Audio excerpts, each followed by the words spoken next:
เบิกเด็กน้อยขยันพี่น้องจะเหม็นดุเจะจากปีล่ะคือว่าดุแท้โอ้9 ปีหูจักเห็ดเวียกแล้วพี่น้องมึงแม่ป้าเด็กหน่อยลาวเจ้าแม่ขยันกระดอกกระเดียเนาะสิกลับเด้อบ่ใจเด้อที่มาบุญโนนโดยบ่เป็นยังป้าขายดีอันเดียวรอรสชาติแซ่บเลยจังสิบ่หวานแฮงแล้วได้กระฝากติดตามส่งสาวไทยสาวลาวหน่อยเด้ออ้าวผมลูกค้าจะบ่จอดเต็มเมย์มีแต่ผู้บ่าวเมย์ที่เฝ้าเมื่อกูส่งไม่ได้เขาก็มาเวทสาวหัวแล้วได้กะมาถาโซเมคือเก่าทุกคนเลยกำลังว่าสิได้เมื่อเฮือนที่ว่าสิได้เมื่อเฮือนที่ว่าเปิดซีให้ไปส่งที่เฮือนแต่สิพานมากก็คือเปิดมาสระผมสาวไทยก็เลยได้สระน้ำเมย์ตัวสาวไทยมาสระผมมึงไงเกือบรับพี่น้องเอ้ยเราสระนี่แค่ดีกว่าเนาะ2-3เถื่อสระอะไรนวดอีกต่างหากเนาะเราไทยเกือบรับเลยลืมถ่ายตอนที่ว่าเรานวดไทยเนาะก็มาถ่ายตอนที่สาวนวดถ่ายตอนสระเลย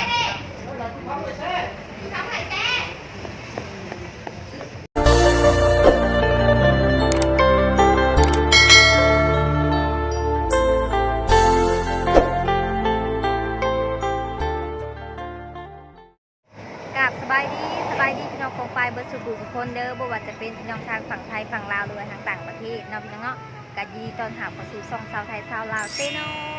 มื้อนี้สาวไทยออกมาเนาะพี่น้องซึ่งว่ามื้อนี้ทำมาส่งเครื่องเนาะเอาเครื่องมาขายซาเมก็เอาเครื่องมาขายคือกันเนาะแต่ว่าซาเมนี่ซิเมนเมได้กะถ่ายติดตามกันต่อไปเด้อพี่น้องเด้อแต่ว่ามื้อนี้นั้นเดี๋ยวสาวไทยสิพาถ่ายบรรยากาศข้างนอกเนาะพี่น้องเนาะเป็นห้านกาแฟแบบว่าเปิดใหม่หนาเมซอนหนาปั๊มน้ำมันปตท.พี่น้องเดินเถื่อสิได้ออกมาทางใหญ่แบบซี่เนื่องจากว่าสะไทยเองกับค่าธุรกิจหลายอย่างเนาะธุรกิจน้อยๆของสะไทยขายมักม่วงมือละ10 โลมือละ5 โลหรือว่ามันนะพี่น้องเนาะมื้อนี้ก็ได้เอามันญี่ปุ่นมาขายได้30 โลสั่งมาเผื่อแต่ก็ได้ขายโบราณพี่น้องเนาะแต่ก็เป็นยังมันนานหนาวเขาก็ขายไปเรื่อยๆเดี๋ยวจะถ่ายบรรยากาศนะภายนอกให้พี่น้องอีกทีเบิ่งเด้อเอากระบอกผกกับซาเม่พี่น้องวันนี้นะมากระเพิ่นแหละผมเป็นคนขับรถให้ตัวไทยเองกะถือแว่นมากกับไปถือซ้ำวันนี้นะก็เลยให้เพิ่นเป็นคนขับรถให้เนาะแสงมาทางหลังซาเม่เอ้ยแสงมาทางหลังเราเห็นนั่นหนาเจ้าซาเม่ก็มากินแต่กาแฟตัวไทยก็กินแต่ชาเขียวหรอเป็นอะไรซาเม่รสชาติแซ่บบ่แซ่บเองโอ้ยเสียดายแสงเขาบ่เห็นหน้าเจ้าเลยเนาะ ผู้สาวรุ่นกลางนะแต่ยังมาทันได้เถ่ารถคนแถวนี้ขับรถไวๆเนาะนี่งามเลยวันนี้ฮะ อันนี้ก็เป็นแม่ค้ากันนะพี่น้องไม่ได้เอายังมาขายมันอีกมาขายแบบมาขายเจอกันกับสไทยนะพี่น้องเนาะเพิ่นกับขายมันจะได้กับขายมันเกือบตีกันพี่น้องเอ้ยขายคือกันเด้แต่ว่าซอมมี่ขายดีกว่าสไทยนะพี่น้องมีแต่ซอไทยสิยุ้มหัวเพิ่นอะไรเนาะ แต่การเงินทงไผ่ทงมันพี่น้องเงินทงไผ่ทงมันเราอยากซื้อน้ำไผ่ก็ซื้อได้เลยเด้อบ่แม่นว่าสีนั้นดอกสไทยก็เป็นหมู่กันแต่ก็หักแพงกันกับซอมมี่คือเก่าอะไรจนเดือนที่เราได้มาเจอกันจากเดือนจากปีแล้วเราไม่ได้มาเจอกันอ่ะเต้าเฮงเลยเราพี่น้องเนาะได้กระฝากนูนสไทยกับซอมมี่เด้อพี่น้องเด้อแล้วก็ฝากส่องน้อยๆสไทยไว้นี่เนาะเดือนเดียวออกมาเถื่อเดี๋ยวสไทยสยามไปเบิ่งภาพบรรยากาศถ่ายจองเอซีเบิ่งมันเถื่อเนาะในผมก็เนาะแต่ละเถื่อก็คือได้ไปแต่หน้าได้ไปเลี้ยงงัวเลี้ยงควายพี่น้องเอซีก็คือสิเบื่อแล้ววันนี้เปลี่ยนบรรยากาศออกมาดีพี่น้องเนาะ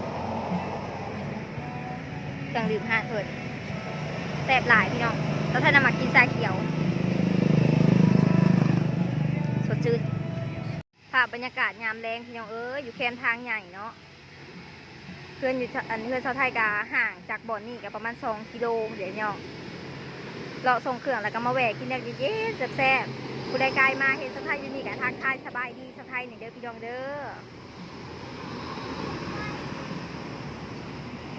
มาถ่ายคลิปอยู่ห้างเพิ่นอันนี้เป็นห้างที่ว่าตั้งใหม่เนาะชาวไทยก็เห็นแต่เฮิงแล้วแหละแต่ว่าก็บ่ได้มีโอกาสเข้ามาจากเขื่อเนาะตั้งอยู่ตัวหนาอันทุ่งแฮมเลยบ้านผักสดใจเลยตอนนี้ก็ใกล้สิค่ำเนาะพี่น้องเนาะเดี๋ยวสะไทยกับจังหน่อยสิกลับแล้วเนี่ยเราเบิ่งเด็กหน่อยขยันนำกัน เบิ่งเด็กน้อยขยันพี่น้องจะเหม็นดู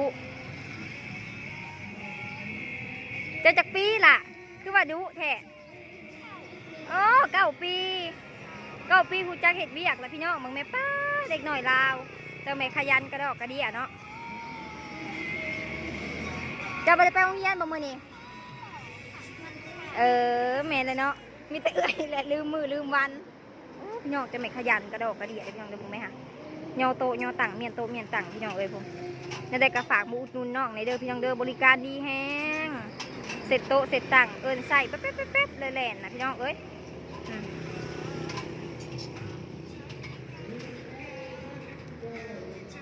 ห่านเผยกระตั้งอยู่นี่แหละ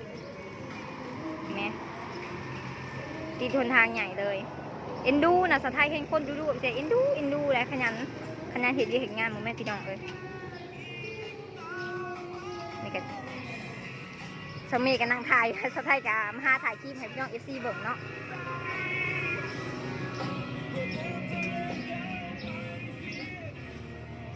อิ่มแล้ว เบิ่งก็สิบ่อิ่มปานใดเนาะสั่งจอกใหญ่กว่าสะท้ายอีกได้พี่น้องสั่งแบบจัมโบ้กว่าหมูเลยเอาแบบใหญ่กว่าหมูเลยเพิ่นนะปานนั้นยังบ่อิ่มสะท้ายจอกน้อยๆก็ยังอิ่ม หนาเบออกเบอุดมสมบูรณ์พี่น้องเอ้ยทั้งชาวไทยทั้งนั้นชาวเมเนาะไปนำกันกินสิกับเด้อบ่ใจเด้อที่มาบุญโนนโดยบ่เป็นหยังป้าขายดีอันนี้หรอรสชาติแซ่บเลยจังสิบ่หวานแฮงแล้วได้กระฝากติดตามส่งสาวไทยสาวลาวเนี่ยเด้ออ้าวมีลูกค้าจะบ่จอดเต็มพี่น้องลูกค้าเพิ่นก็มาถาเป็นสายแล้วพี่น้องเนาะมีแต่คนมาอุดหนุนเพิ่นจะได้ผู้ใดไกลไปไกลมากอ่ะมาเวทอุดหนุนอ้ายเพิ่นเด้อพี่น้องเด้อเดี๋ยวสาวไทยกับสิกับคือกันนะพี่น้องเนาะเพราะว่ามันค่ำแล้วแบตโทรศัพท์กับสิเบิร์ดแล้วยังอีกหลายคลิปที่ว่าเราจะต้องถ่ายนะพี่น้องเนาะขอบใจเด้ออ้ายเด้อเมื่อกันเด้อไปเลยโซเมอย่าสิ่งแห้งเท่ากับจิตุกให้โซเมขับรถไห้นะพี่น้องเนาะรถสาวไทยมันก็อยากห่างๆแบบพี่น้องเลยไทยเมย์จุดโปดเกิดมันโปดเกิดยันรถสาวไทยพี่น้องเลยปลาพี่น้องกลับบ้านเฮามื้อหน้าจังมากินอีกมื้อหน้าก็จักมื้อใดจังสิได้พอกันนะจังนะอันนี้ปั๊มน้ำมันปตทอยู่เซโนนะพี่น้องปั๊มใหญ่เลยก็มีซ่อนก็มีอยู่หันแต่ว่าเฮาเงินบ่หลายนะพี่น้อง เอากินอยู่นอกเอาราคาหนาหักแพงพี่น้องเอ้ยอยู่นอกนี่มันหาดนะคะรสชาติก็คือโอเคเลยสาวไทยก็เป็นคนที่ว่ามักกินชาเขียวแบบหวานให้ไทยหมักนะกลมกล่อมมันรสชาติแบบนี้กับสาวไทยเลยป้าพี่น้องกลับบ้านกันเนาะท่านสาวไทยกันผู้แหละอยู่แถวตลาดแรงผู้แหละแถววงเวียนผู้แหละกับมื้อนี้รถอันเป็นซูเปอร์ให้สาวไทยกับแม่นี่เป็นไก่พร้อมเนาะอันนี้หันคำเขามาเปิดใหม่เนาะสาขา2ว่าไปซื้ออะไรหันคำกับเขาเองก็มีเงินซื้อดอกค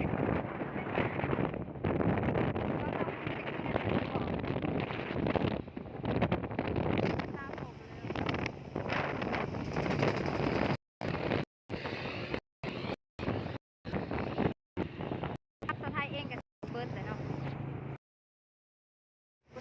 ก็มาเวทสร้างหัวเนาะแล้วได้กามาถาโซเมคือเก่าทุกคนเลยกำลังว่าสิได้เมื่อเฮือนคิดว่าสิได้เมื่อเฮือนคิดว่าเปิดซีให้ไปส่งที่เฮือนแต่สุดท้ายมากก็คือเปิดมา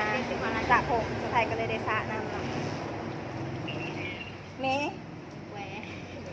ตัวสุดท้ายมาสระผมมึงไง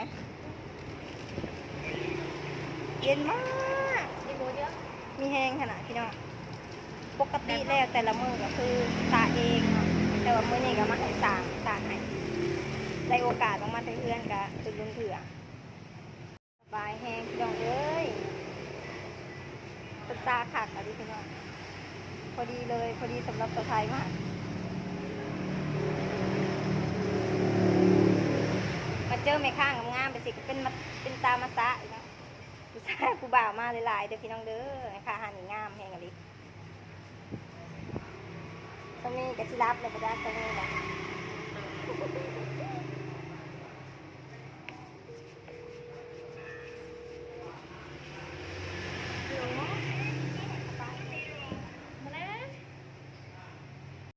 กือบรับพี่น้องเอ้ยเราสาดีแค่ดีบ่าเนาะ2-3 เถื่อสาอะไรนวดอีกต่างหากเนาะเราไทยเกือบรับเลยลืมถ่ายตอนที่ว่าเรานวดไทยเนาะก็มาถ่ายตอนผู้สาวนวดตอนสาแรง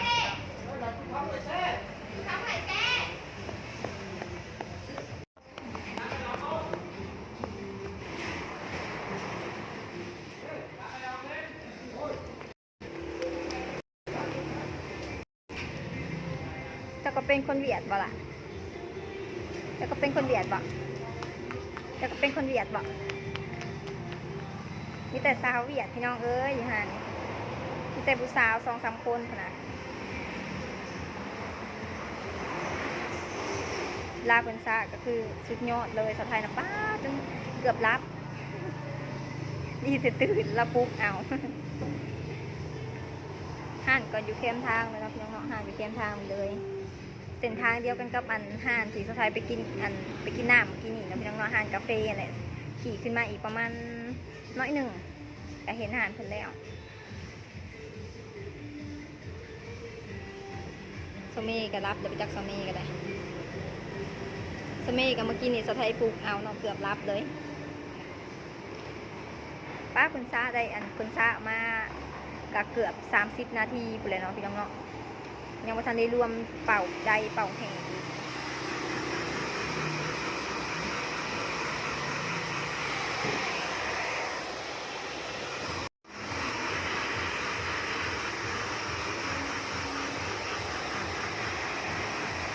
แล้วเดี๋ยวทุกคนตอนนี้กะสไทยจ่ายเงินเรียบร้อยเนาะมีแต่30,000เนาะเป็นเงินบาทกับประมาณ50 บาทหรือว่า40 บาทประมาณนี้นะทุกคนเนาะแต่ถือว่าคุ้มแพงสไทยมาสร้างเงินเนี่ยมาสร้าง3-4 3-4 เถื่อตะยังงอบยานวดอีกต่างหากเป่าพงไห้ขัดแหน่ยังเป็นเซาเมยังไม่ทันได้แล้วฟินก็เซาเมฟินแหงเนาะบ่ฟินนั่นได้เป็นคนชวนสไทยมาเนาะคันที่ว่าสิกินแต่กาแฟอยู่ห้างกินแต่น้ำอยู่ห้างแรกแล้วก็เมื่อเนาะแต่บอกเพิ่นก็มาชวนเลยไปต่อเลยจนจนหอเกินเถื่อจนเขามาตั้งแต่5 โมงยังพี่น้องตอนนี้5 โมงปลายแล้วเนาะยืนนี่เกือบ1 ชั่วโมงนะพี่น้องเนาะผู้ใดที่ว่าอยากมาสระผมก็มาเด้อเพื่อนเด้อผู้ชายเขาขนาดจะสระเลยพี่น้องทั้งนวดทั้งสระเลยสไทยบอกคุ้มแห้งราคาดีเนาะราคาก็งามใจดีแห้งแต่ว่าเพิ่นก็มีแต่เพิ่นเป็นคนเวียดนะพี่น้องเนาะเป็นคนเวียดเป็นสาวเวียดแต่ว่าบอกภาษาลาวก็คือเก่งแห้งกินบกกินกับเบิ่งหน้าเขามีกระหูนะพี่น้องที่สิรับได้ตื่นหนึ่งนะชะแล้วเลยดังได้ตื่น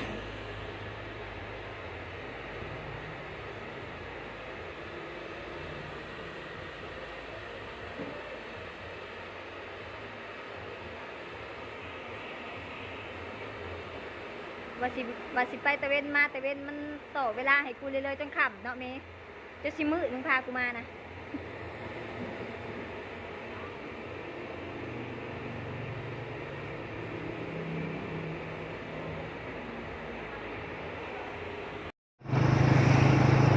กับพี่น้องบ้านนี้โทรศัพท์สไทยก็คือสีดับเลยเนาะพี่น้องเนาะบ่ต้องถามว่าเป็นยังคือว่าเกิดกะกะบ่ได้เป็นน้ำเน็ตพี่น้องเด้อเป็นน้ำโทรศัพท์สไทยเนาะมันฮอดแล้วมันต้องเป็นแบบนี้